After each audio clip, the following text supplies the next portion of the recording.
আসন্ন ১১ জাতীয় সংসদ নির্বাচন জনসভায় অংশ নিতে টাঙ্গাইল আসছেন জামাতে ইসলামের আমির ডাক্তার শফিকুর রহমান। তার সঙ্গে আরও আসছেন বাংলাদেশ জামাতে ইসলামী ছাত্র শিবিরের কেন্দ্রীয় সভাপতি নুরুল ইসলাম সাদ্দাম ও জাতীয় নাগরিক পার্টির এনসিপির দক্ষিণ অঞ্চলের মুখ্য সংগঠক হাসনাত আবদুল্লাহ। দুপুরে টাঙ্গাইলের শহীদ স্মৃতি পৌর উদ্যানে জনসভায় তিনি বক্তব্য করবেন। নেতাকর্মীরা জানান, জাতীয় নির্বাচনের জনসভায় সব ধরনের প্রস্তুতি গ্রহণ করা হয়েছে। ইতিমধ্যে ভেন্যু পরিদর্শন সহ মঞ্চ প্রস্তুত করছে নেতাকর্মীরা। তাদের দাবি, বাংলাদেশ জামায়াতে ইসলামের পক্ষে গণজোয়ার সৃষ্টি হয়েছে, তাতে এই জনসভার স্মরণকালে জন আগমনের পরিণতি হবে। তার আগমনে উচ্ছ্বসিত নেতাকর্মীরা। টাঙ্গাইল শহর জামায়াতে ইসলামী সেক্রেটারি সাইফুল ইসলাম বলেন, আগামীকালের নির্বাচনী জনসভা সম্পূর্ণ হয়েছে। আমাদের কর্মী রোকন মিলিয়ে লাখের উপরে। আমরা এখনো পরিপূর্ণভাবে নিশ্চিত করতে পারছি না কি পরিমাণ লোক হবে, তবে এটা নিশ্চিত যে কয়েক লাখ লোক হবে। টাঙ্গাইল ৫ সদর আসনের জোট মনোনীয় সংসদ সদস্য প্রার্থী ও জেলা জামায়াতে ইসলামের আমির আহসান হাবিব মাসুদ বলেন, জামায়াতে আমিরের আগমন উপলক্ষে সকল প্রস্তুতি সম্পূর্ণ হয়েছে। এই সমাবেশ টাঙ্গাইলে নতুন এক ইতিহাসের সৃষ্টি করবে। আমরা আশা করছি জামায়াতে ইসলামী লক্ষাধিক নেতাকর্মীর উপস্থিত থাকবে। এর বাইরেও ১১ দলীয় নির্বাচনী ঐক্য জোটের নেতাকর্মী ও সাধারণ মানুষ উপস্থিত থাকবেন।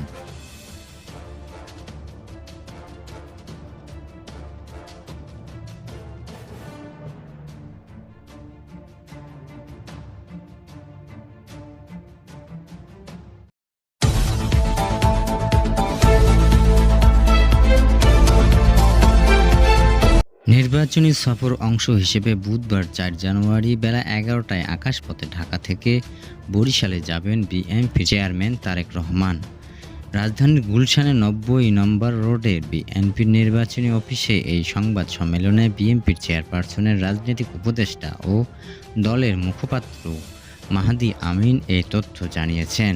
তিনি বলেন, বরিশালে পৌঁছে বিএনপি চেয়ারম্যান দুপুর ১২টায় বেলস পার্ক মাঠে নির্বাচনী জনসভায় অংশ নেবেন। মাহাদি আমিন বলেন, গভীর উদ্বেগের সঙ্গে লক্ষ্য করছি যে গত এক সপ্তাহে আমাদের নেতা বিএনপি চেয়ারম্যান তারেক রহমানকে লক্ষ্য করে অন্তত ২৯টি ভুয়া ও বিভ্রান্তকর তথ্য ছড়ানো হয়েছে, যা সুস্পষ্ট প্রমাণ বিভিন্ন ফ্যাক্ট চেকিং প্ল্যাটফর্মের প্রতিবেদনে উঠে এসেছে।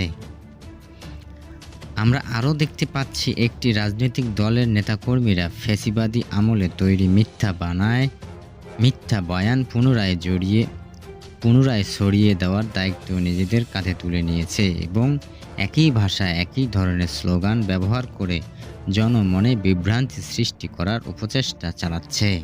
বিএনপির কেন্দ্রীয় নির্বাচন পরিচালনা কমিটির মুখপাত্র বলেন, ফ্যাসিবাদীর রক্তচক্ষু উপেক্ষা করে বিএনপি যখন অবিরত সংস্কারের পক্ষে কথা বলেছে এবং আন্দোলন করেছে, তখন যারা একটিবারের জন্য সংস্কারের কথা মুখে আসেননি বা সংস্কার নিয়ে চিন্তা করেনি, আজ তারাই অনেকেই সংস্কার নিয়ে বড় বড় কথা বলছে। মেহেদী আমিন বলেন, বিএনপি শুরু থেকেই রাষ্ট্র সংস্কারের পক্ষে সুস্পষ্ট অবস্থান নিয়ে আসছে। ২০১৬ সালের বিএনপির জাতির সামনে উপস্থান করে ভিশন ২০৩০। ২০২২ সালে ঘোষণা করা হয় ২৭ দফা রাষ্ট্র সংস্কারের প্রস্তাব এবং ২০২৩ সালে আরও বিস্তারিতভাবে উপস্থাপন করা হয় ৩১ দফা।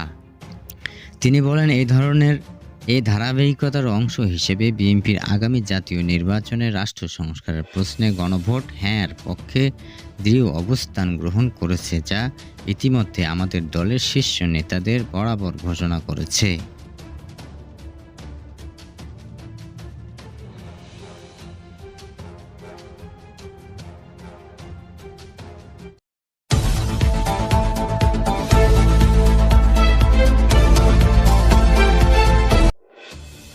জামায়াতে ইসলামী আমির ডাক্তার শফিকুর রহমান বলেছেন, আমি জামায়াতের ইসলামের বিজয় চাই না, আমি ১৮ কোটি মানুষের বিজয় চাই। ১৮ কোটি মানুষের বিজয় হলে এই বিজয় আমাদের সবার। ডক্টর শফিকুর রহমান বলেন, ১২ তারিখে পর্যন্ত জনতার রায়কে আপনারা সম্মান করুন। সুষ্ঠু নির্বাচনে যিনি নির্বাচনে হয়ে আসবে আমরা তাকে অভিনন্দন জানাতে প্রস্তুত, কিন্তু চোরাই পথে আর কোনো নির্বাচন হবে না, হতেও দেব না। তিনি আরও বলেন, সমস্ত চোরাই পথ বন্ধ করে দেওয়া হবে। এই দেশকে নিয়ে তোমরা সামনের দিকে আগাবে। এখন শুধু সামনে এগিয়ে যাওয়ার পালা। যারা পেছন থেকে কামড়াকামড়ি করে তাদেরকে আমরা কামড়াকামড়ি করতে দেব না। তারা করুক, আমরা জাতিকে নিয়ে সামনে এগিয়ে যাব। জনসভায় জামায়াতে আমির অভিযোগ করে বলেন, তারা আমাদের দেশ থেকে ২৮ লাখ কোটি টাকা চুরি করে বিদেশে পালিয়ে গেছে। তাদের পেটে হাত ঢুকিয়ে সেই টাকা বের করে আনা হবে। উদ্ধার করা অর্থ রাষ্ট্রীয় কোষাগারে জমা হবে এবং এই টাকা দিয়ে ৫৬,০০০ বর্গমাইল উন্নয়নের সাধন করা হবে। কিশোরগঞ্জ জেলা জামায়াতে ইসলামী আমির অধ্যক্ষ রমজান আলী সভাপতিত্বে অনুষ্ঠিত জনসভায় আরও বক্তব্য রাখেন সাবেক সংসদ সদস্য মেজর আখতারুজ্জামান রঞ্জন, চট্টগ্রাম বিশ্ববিদ্যালয়ের ছাত্র সংসদের জিএস সাইদ বিন হাবিব সহ ১১ দলীয় নির্বাচনী ঐক্য বিভিন্ন পর্যায়ের নেতারা।